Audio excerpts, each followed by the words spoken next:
I really do not know where to start. I was born in Bunde in 1909. It is in the western part of Germany, about 3 kilometers from the Dutch border. I was the youngest of 5. My oldest brother, Max, was about 9 years older than I am, and my sister Annie was about 7 years older. My brother Leo was about 5 years older, and Emmy was 3 years older than I am. I was the youngest. My father's name was Jacob Jankelowitz. Do you have a middle name, or is it just Jakob Jankelowitz? Sorach was his middle name, but he never used that name. He only J.S. Jankelowitz. His father's name was Mendel Jankelowitz.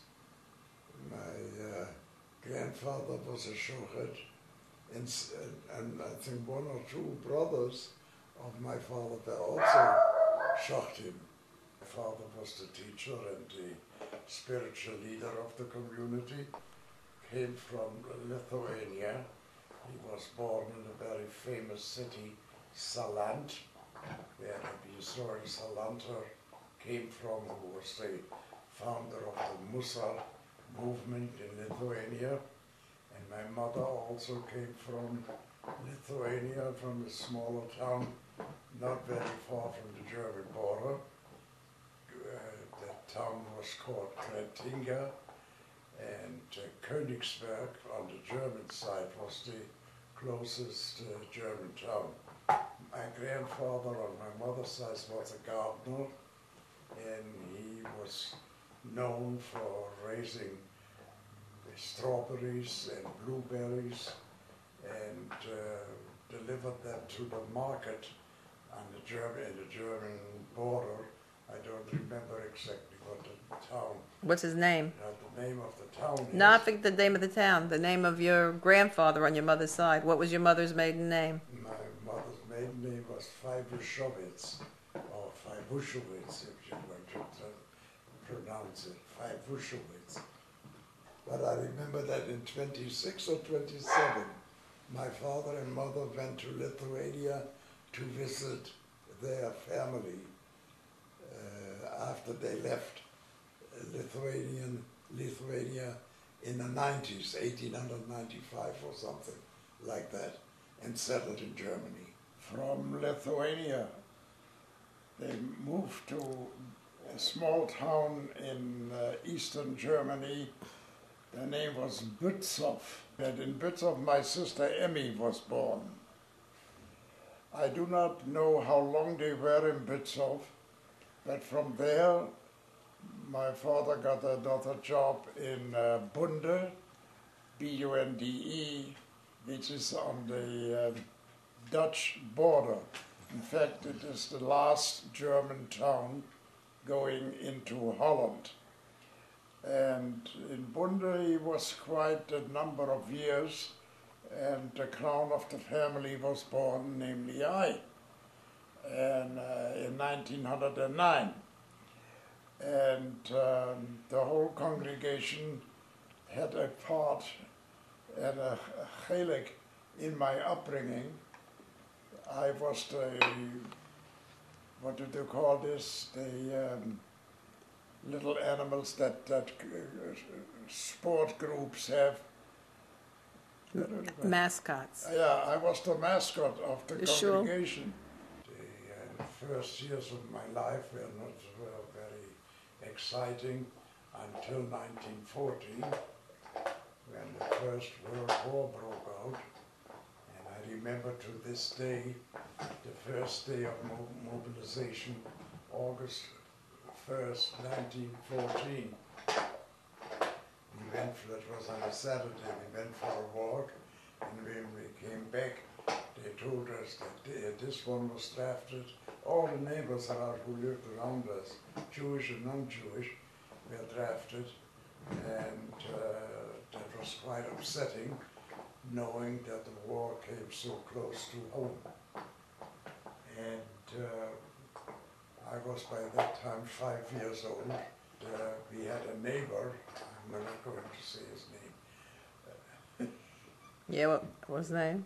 Yeah, you know the famous name that Alan always was hopping on. Oh, so you could say it. But You could say it. his name was Gerhard Trocken. He was a teacher and he taught me to read and to write. So when I was 5 years old, I could read and write German, of course. And by the time I came to school, I skipped the first grade because I was far ahead of the other children. My father didn't want me to grow up without any schooling, so he made arrangements and that we were taken to Emden, and there I was in a home and went first to the public school, which was a Jewish, like we could call it a day school as we have it in America now too, which was paid and subsidized by the government. The teachers were paid by the government. All the books, all the equipment, whatever was needed was paid by the government, because in Germany there was no separation of state and church. I went there to that school for 2 years or 2.5 years. I only went home for vacation or holidays, and How far was it from home? from home it was about 2 hours by train. And was a fairly large Jewish community. Yeah, but the school you went to wasn't a Jewish school. It was just a boarding school. It was Yes. just a high school a boarding high school. The school had no dormitories or anything. So where'd you live in I Emden? stayed in a home for the children. It was actually a orphan home, and they made an exception that I could stay there. Generally, the years in Emden were not bad. We had a blue and white club, the first Zionist youth organization. We went on hikes. We learned to sing Hebrew songs. We learned Zionist history. That goes back 80 years or more. Mm-hmm. And the rabbi was a Zionist, and we made it a habit to greeting him shalom, and he was very happy to answer us shalom, Shabbat shalom, and so on. And I think there is a colony named in Israel after this Rabbi Blum, Kfar Blum.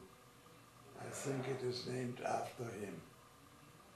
It was in the meantime 1927, 28. I went to the yeshiva first, the yeshiva in Frankfurt, where I studied about 4 years, and then entered the University of Frankfurt.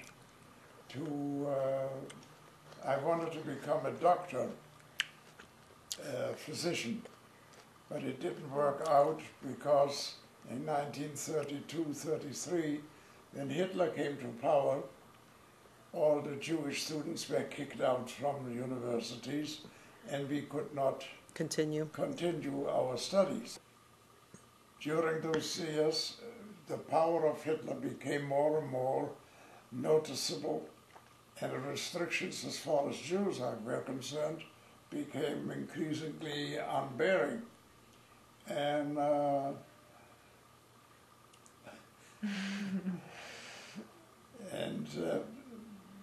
during those years, 1934, 35, 36, 38, till the war broke out in 1940, 41, many Jews left Germany, and more than 300,000 Jews immigrated to Palestine, which later became Israel. One of my brothers, Leo, he immigrated to Israel, Palestine,